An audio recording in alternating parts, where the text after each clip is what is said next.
Hello and welcome. My name is Ben Daly. I am a screenwriter working mostly in film for short films and for features. The time I'm recording this, it's a suitably spooky time of year, so it seems appropriate that I talk today about working as a horror writer in the film industry.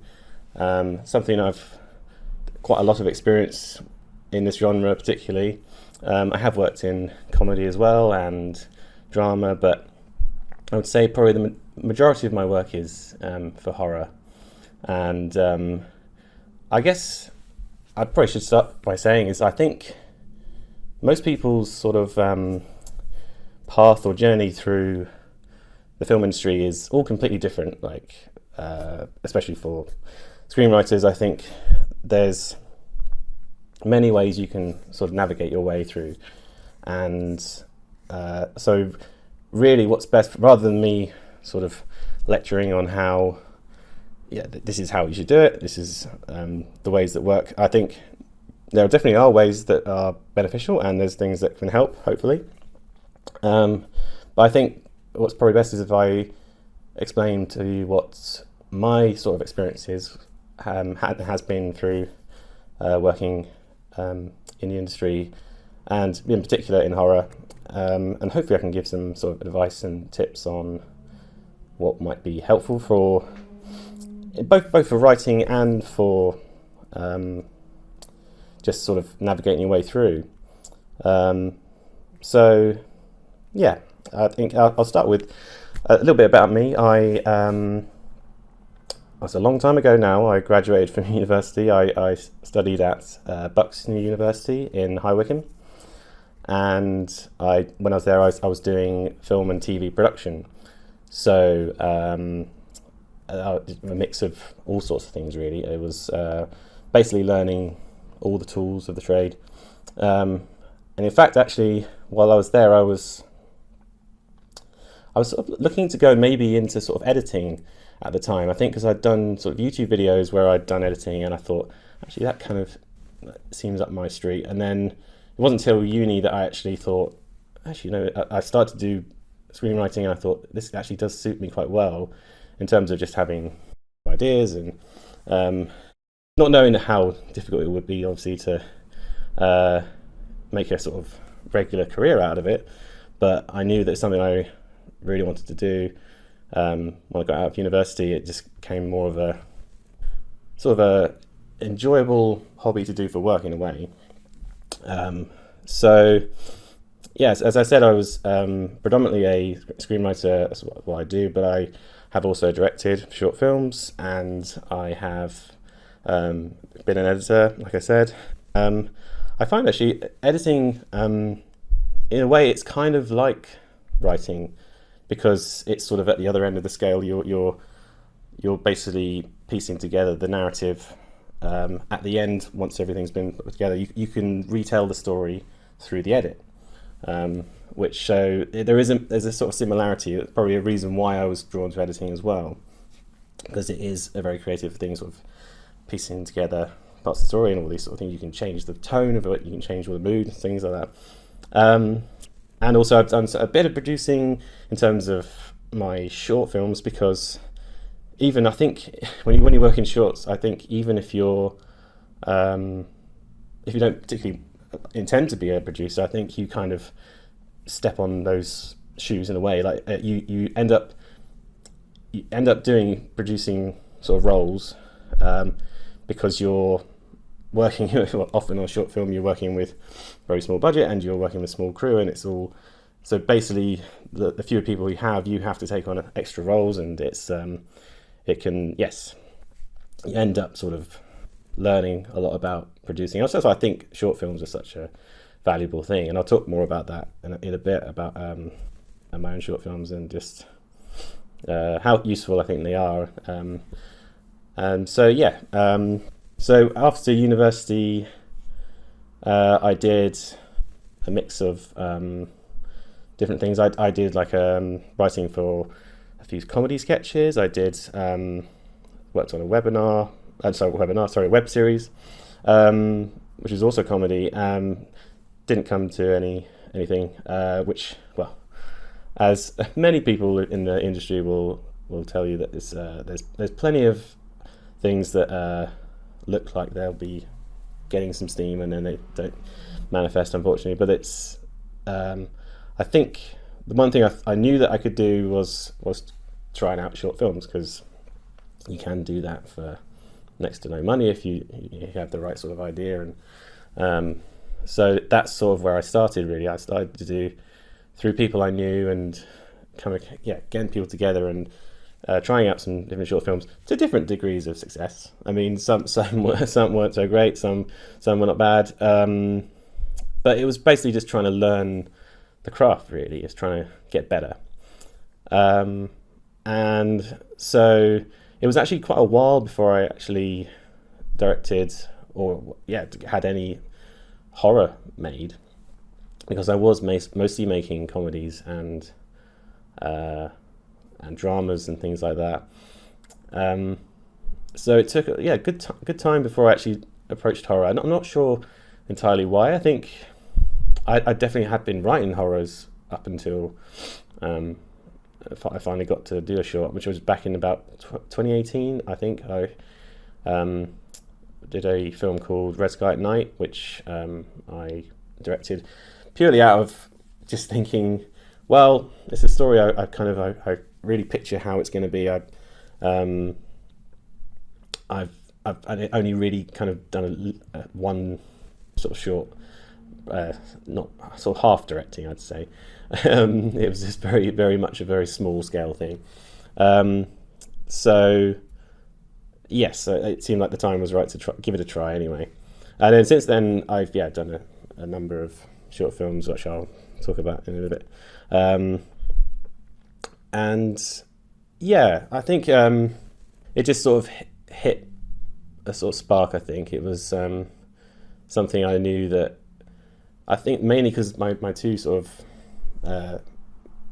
I suppose passions in genre are comedy and horror.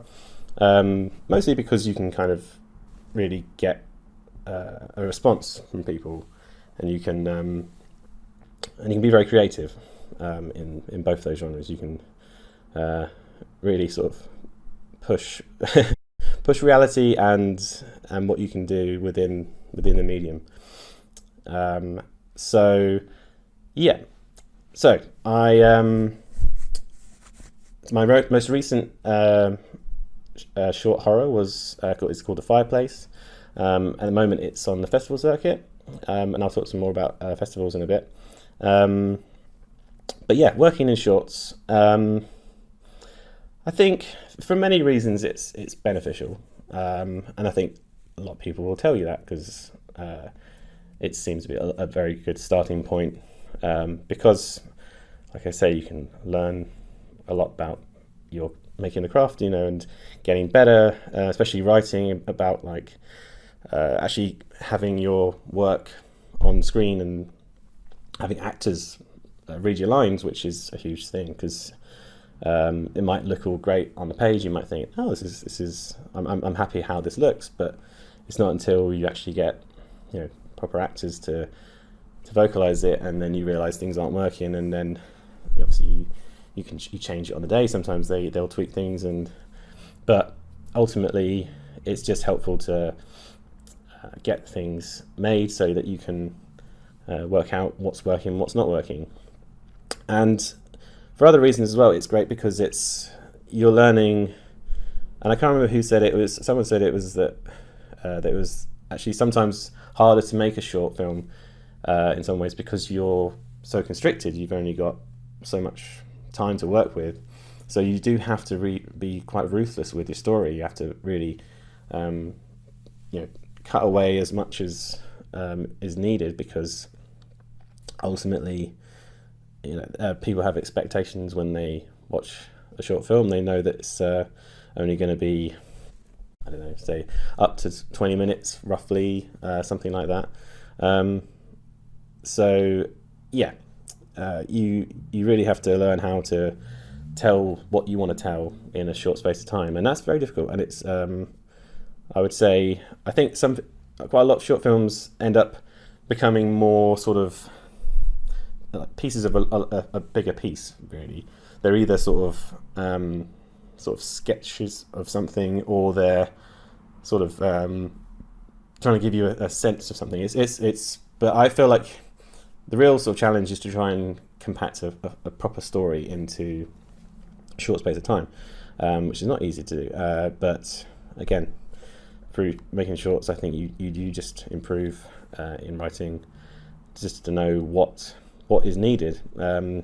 Because as you go through, excuse me, as you go through your career, you'll notice that there's always going to be lots of cuts and changes made to scripts, for sometimes for good reasons, sometimes for bad reasons, but it's just a part of it.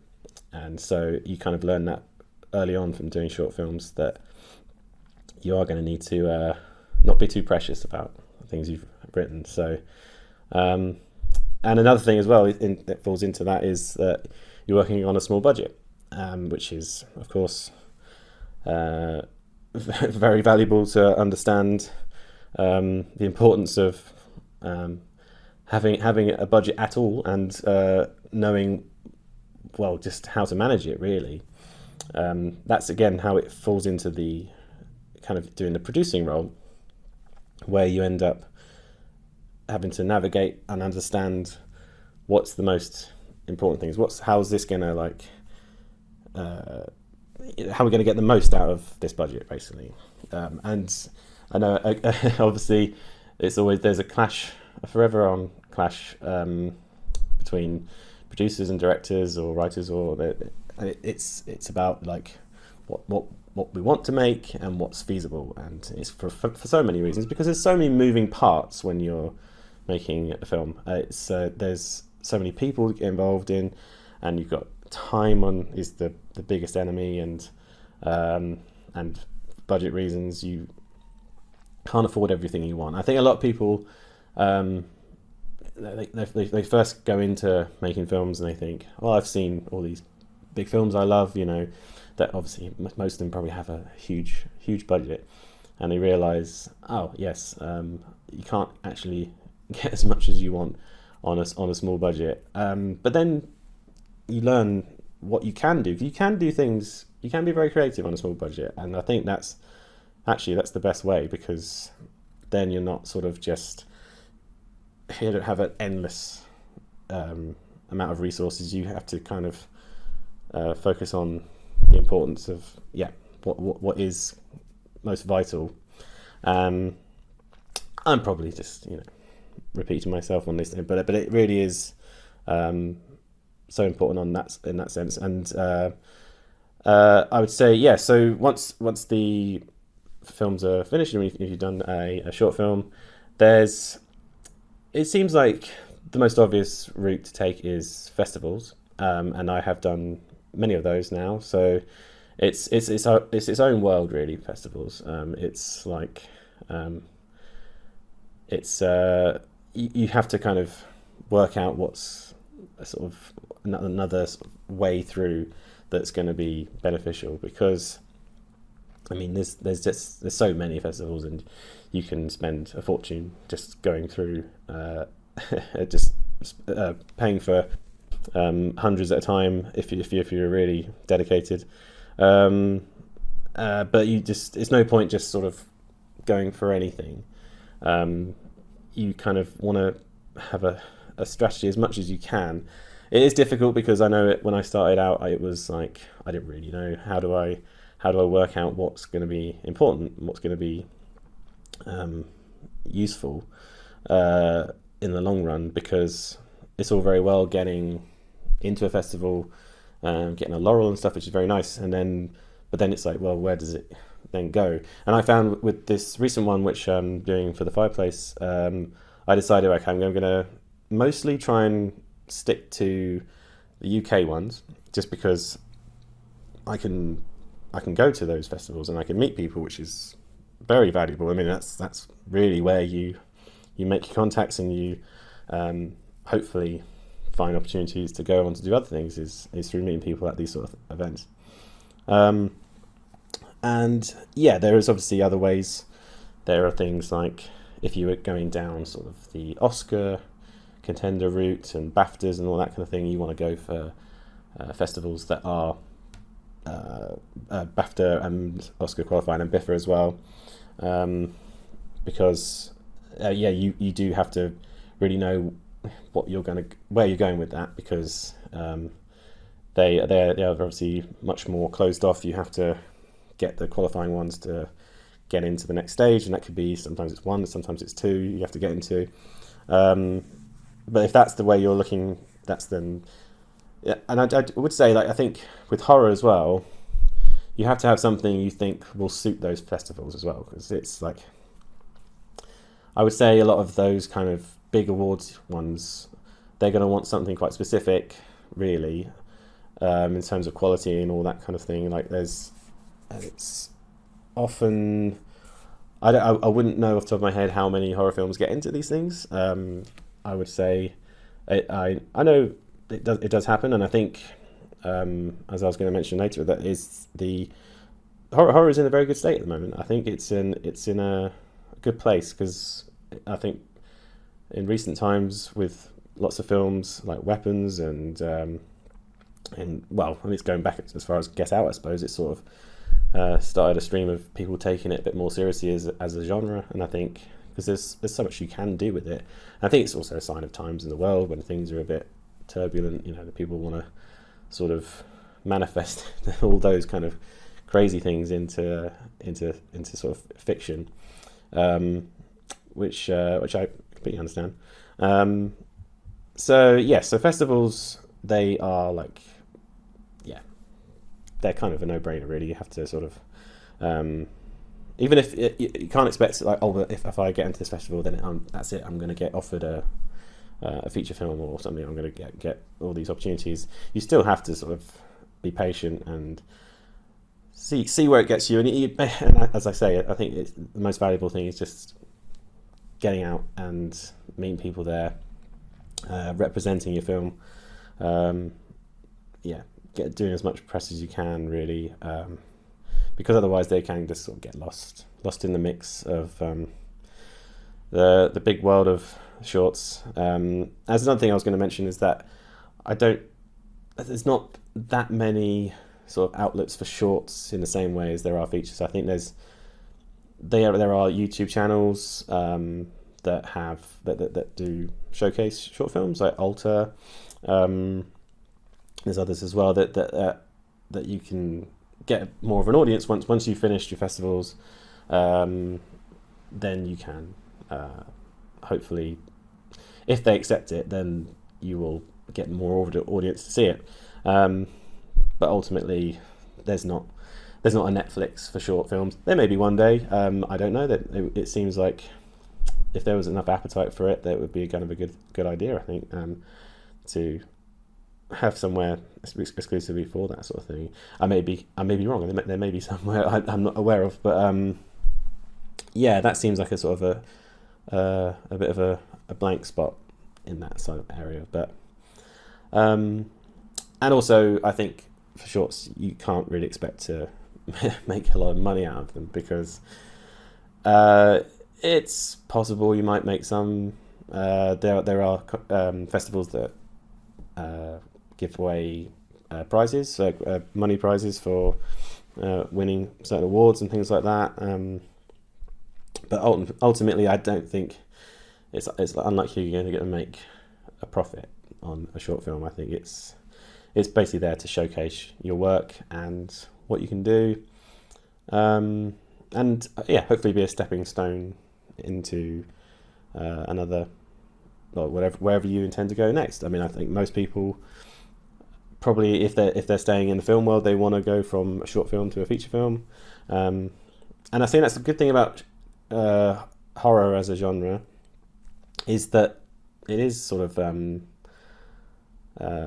a good place to start, I would say, because most horror films don't have a huge budget. It's rare to have a horror film that costs 200 million. I don't know if that's ever happened.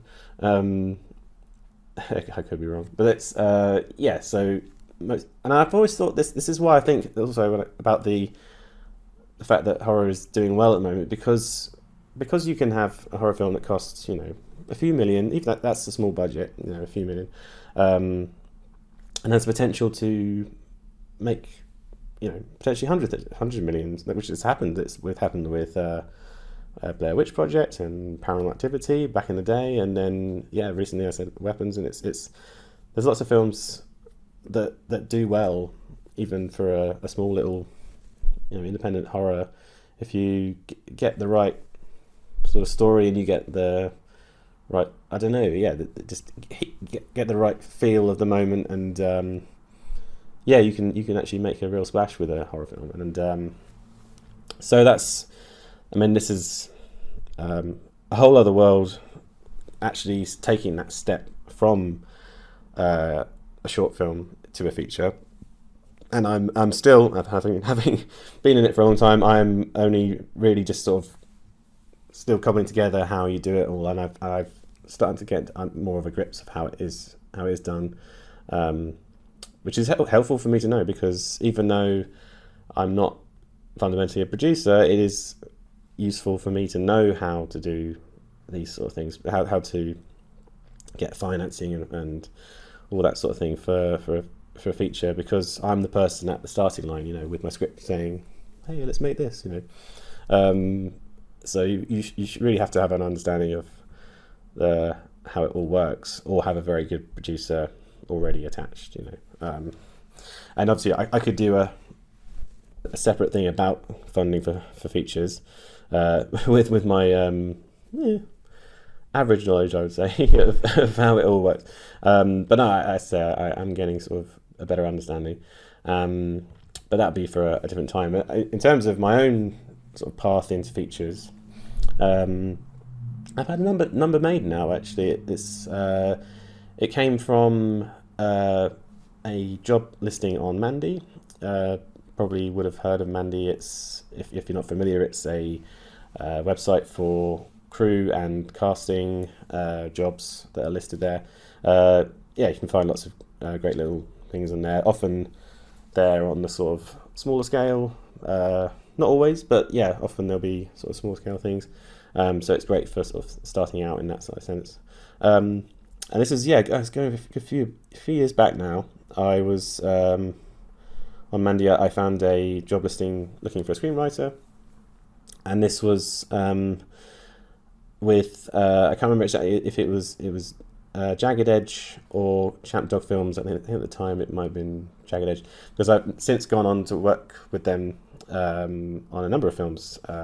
They make a lot of horror films, notably Jagged Edge you'll know from Winnie the Pooh, Blood and Honey.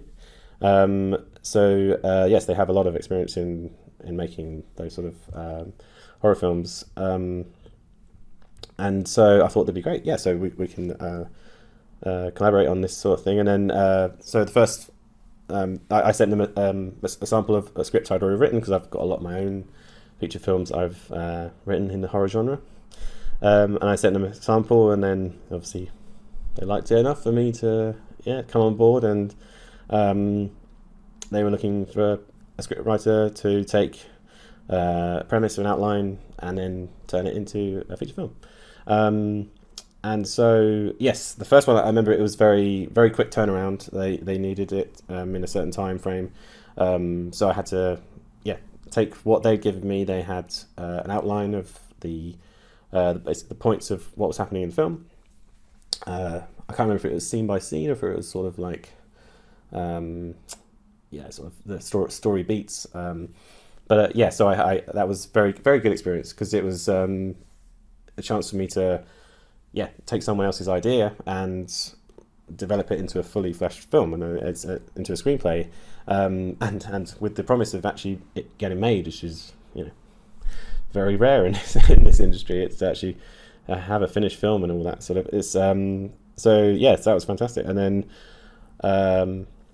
went on to do a number of films with them, and all the different sort of timeframes of working, which was very very helpful, because you just kind of get better at being able to know again what's going to work and you don't have to overthink it too much, because they obviously, you get notes back and things like that, so you know that you're on the right path and all that sort of thing. And yeah, so I had sometimes I'd have longer period time frames to work in, sometimes have shorter time frames. And yeah, so there was, I think there was one occasion where I was just given the sort of premise of the film and sort of the setup for it, and then said to, you can have some freedom to develop the story, and which is very nice to be able to do that. And so I took that as a sort of like blueprint, and then moved off into the main story from there.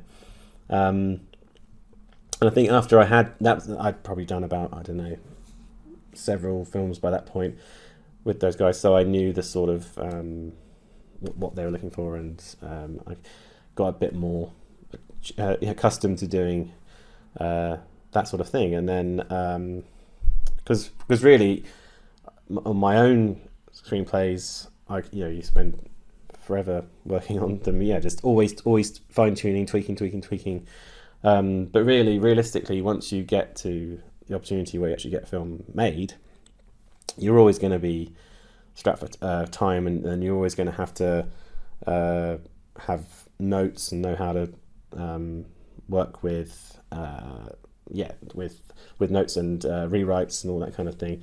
It's a very good starting point to know, just how it all works, really, because the first draft you ever write, that's never going to be the film. That's going to be the skeleton of it. You might be lucky that a lot of the first drafts survives in terms of story, characters, and all these sort of things, but there will always be tweaks, and that'll be from producers or from execs in a lot of TV. I think that they have that a lot.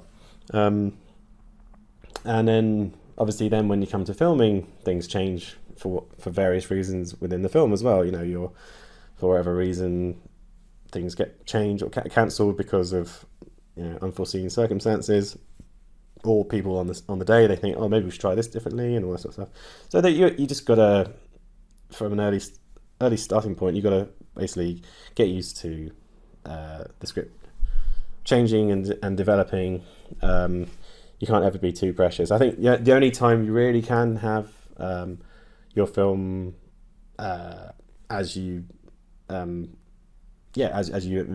it. Envisage? That would be the right word, yeah. Yes, you can tell I'm a writer. As you can imagine it, is when you're doing short films, because you're really you're given the full freedom if you're not working with a studio or something like that, where they're having all their sort of say on things. You're only going to get a chance to do that on a short film. So that's where you can be very creative, and you can.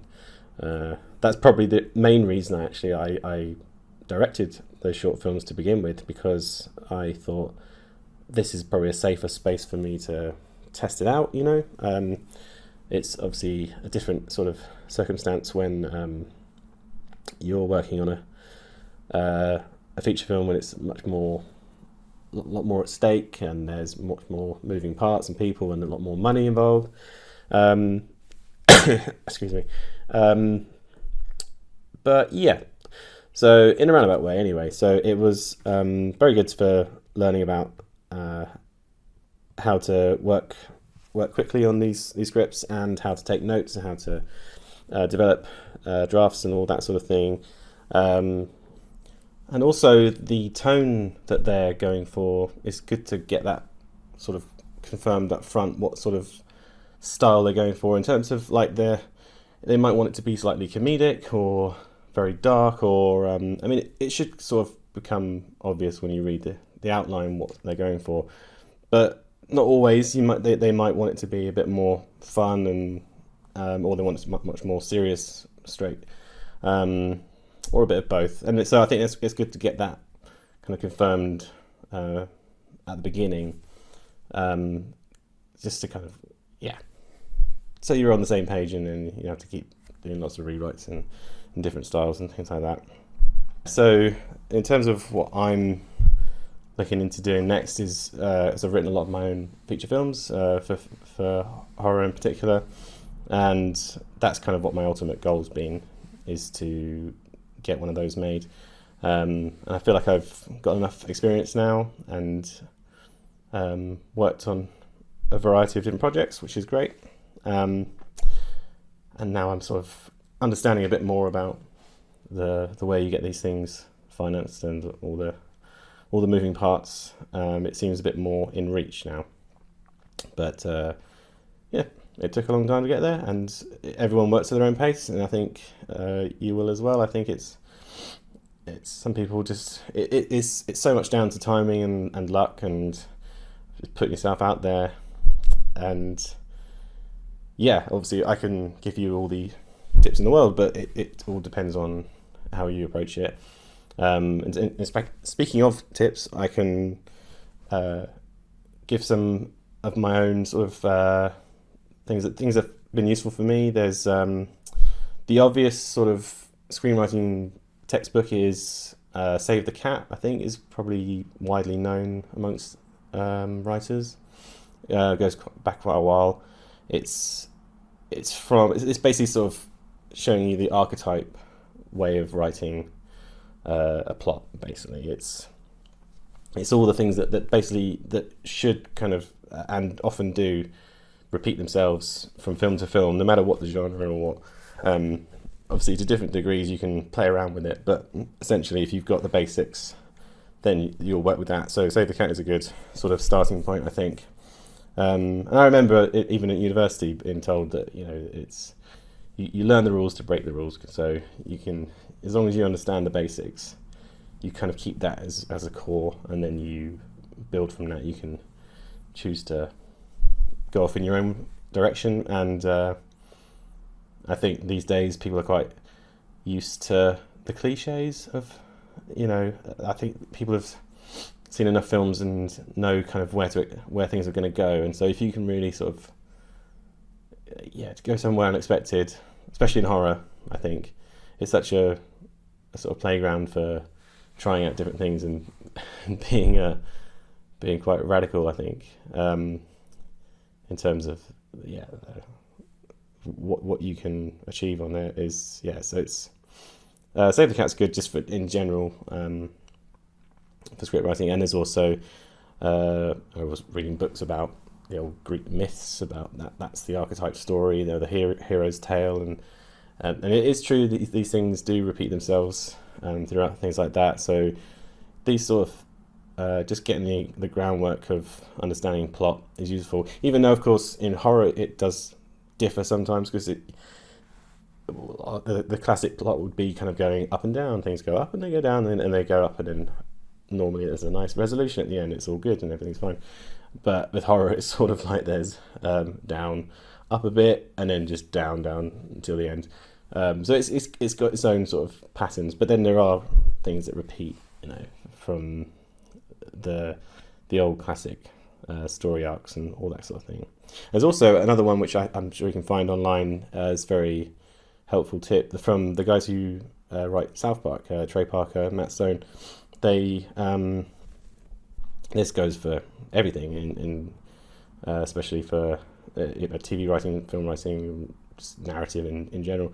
It's the rule is that you don't have things go, this happened and then that happened and then that happened. It should be this happened, but then this happens, therefore this happens. In that sort of, everything has to have a reason. Everything goes because of something that happened before. It's not just a case of like, then this happens, then that happens, and it's everything should feel kind of fluid and connected.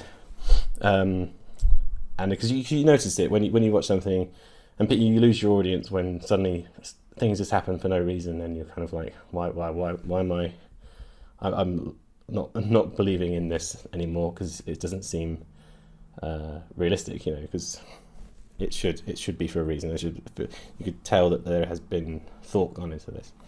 So it's a little thing there, but it is helpful. And it's the funny thing about horror is it's it's known for the cliches. But then you can work with that. You can change. You can either go with it, and people like that, but you can also break them as well. So I think people enjoy seeing familiar things like that in horror films, but at the same time, they've probably seen some certain traits a million times, so they'll be like, yeah, show me something new now. And I feel like that's kind of where we're at in modern horror. I think it's going in very interesting places, which I've always thought it has the potential to. It doesn't have to just be a man running around with an axe killing people. It can be any kind of fear. It can be any sort of. You can go into so many different aspects of the human psyche and all that sort of thing. So you can work with cliches, but you can also break them as well. And yeah, even if you're working on a low budget, it doesn't mean that you can't be creative. I think I mentioned before that it's all about even just the use of structure and things like that. You can have two people just talking in a room, but you do it one way and it's dull and tedious. Another way, you've got the audience. It doesn't matter how much is going on. It doesn't have to be big explosions and all this kind of stuff. It's just the way you tell the story, and you've got the audience grip. So you can use low budget writing.